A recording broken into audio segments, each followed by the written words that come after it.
in the process of working on your dreams, you are going to incur a lot of disappointment, a lot of failure, a lot of pain, a lot of setbacks, a lot of defeats.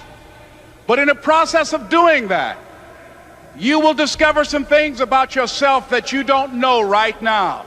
What you will realize is that you have greatness within you. What you'll realize is that you're more powerful than you can ever begin to imagine. What you will realize is that you are greater than your circumstances, that you don't have to go through life being a victim. As Jack indicated, I was born in Miami, Florida, in an area called Liberty City, in an abandoned building on a hard linoleum floor with my twin brother. We were 6 weeks of age. We were adopted. When I was in 5th grade, I was identified as EMR, labeled educable, mentally retarded, put back from the 5th grade into the 4th grade, and stayed in that category until I got out of high school. I don't have any college training, but I met a high school teacher who one day changed my life. I was waiting on another student, and when he came in, he said to me, "Young man, go to the board and write what I'm about to tell you."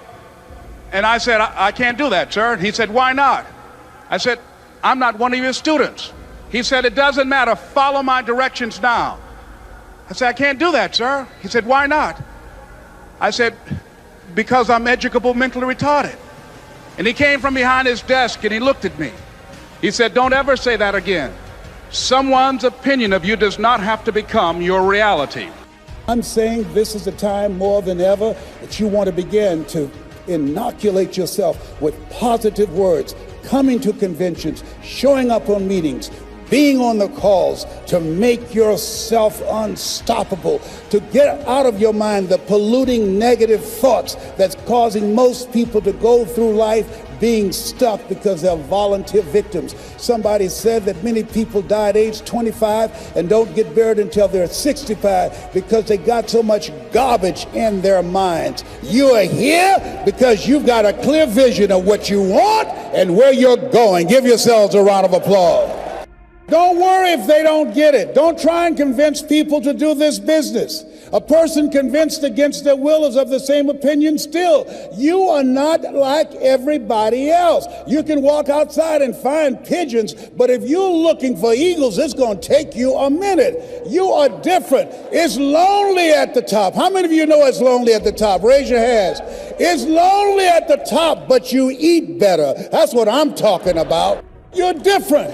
One great entrepreneur said, "I choose not to be a common man. It's my right to be uncommon if I can. I seek opportunity, not security. I do not wish to be a kept citizen, humbled and dulled by having the state look after me. I want to take the calculated risk, to dream and to build, to fail and to succeed. I refuse to live from hand to mouth. I prefer the challenges of life to the guaranteed existence, the thrill of fulfillment to the still calm of utopia. I will never cower before any master, nor bend to any threat. It's my heritage to stand erect, proud and unafraid, to face the world boldly and say, 'This I have done.' You showed up because you're building a business that you can stand and say, 'I did this. I did this. This is my dream.' Give yourselves a round of applause. Yes, yes, yes. It's hard changing your life. It was hard when just over 3 years ago, in the Penobscot building in Detroit, Michigan, where I was operating my business, and I fell on some hard times, and I was sleeping in my office. It was hard coming into the lobby, and the security said, "Excuse me, Mr. Brown, can we see you for a moment?" And I said, "Yes," and I walked up to the counter, and he gave me an envelope. And he said, "Would you mind reading it here?" And I opened the envelope, and the envelope was from management that said, "This is an office tower. It's not a hotel. Please do not sleep in your office." And I said, "Excuse me, sir." I said, "I just work long hours in creating my business. I'm an entrepreneur.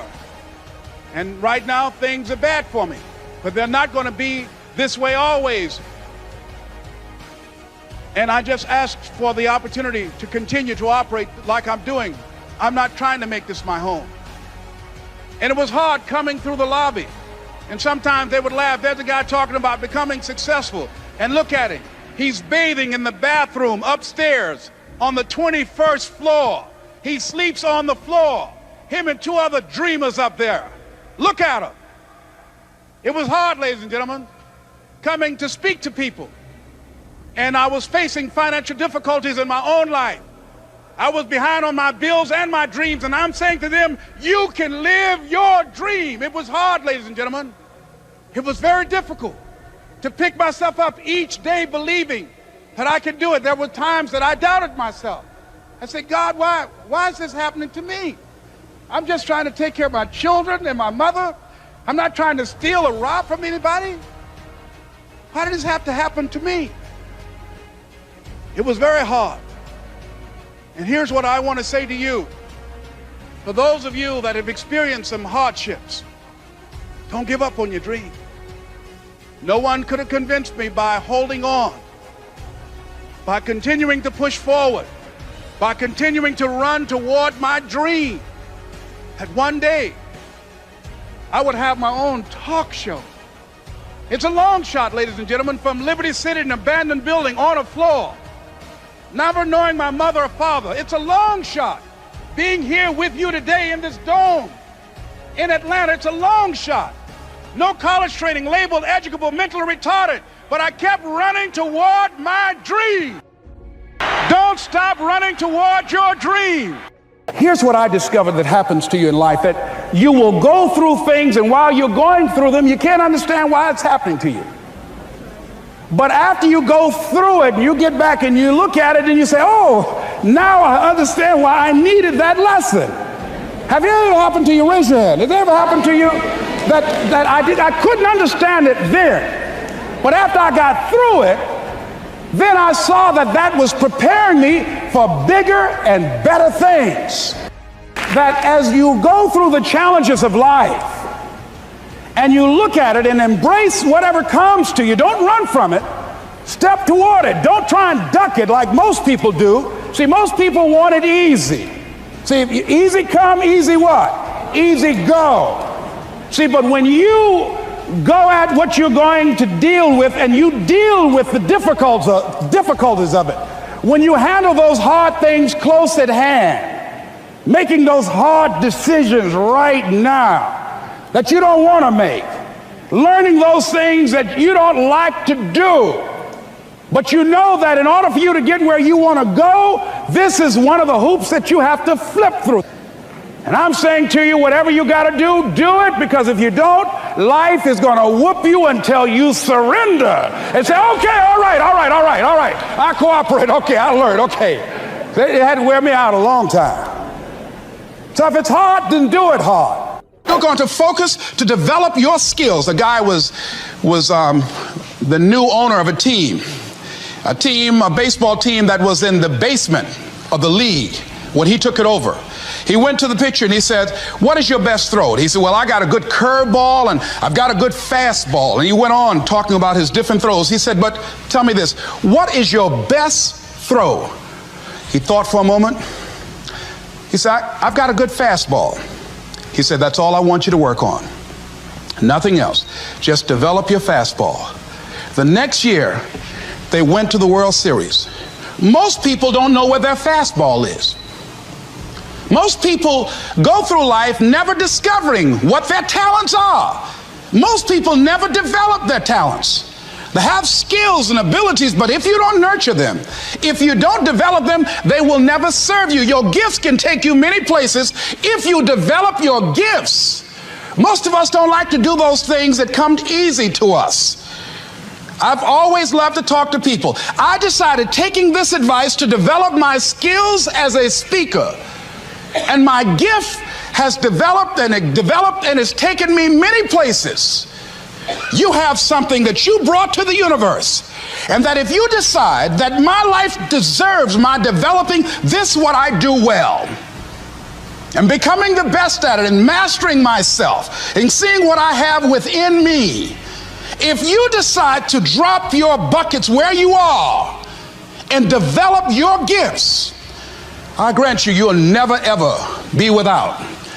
I grant you that your gifts will take you places that will literally amaze you. I grant you that if you begin to work to develop your gifts, you'll develop a strong sense of happiness. You'll get a larger vision of yourself, because part of beginning to get a larger vision of yourself, all of us need some area of our lives where we can have a feeling of competence.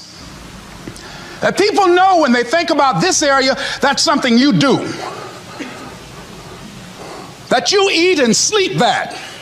And that you do that. You do that. And people know it. And you know it. So you've got to work on it.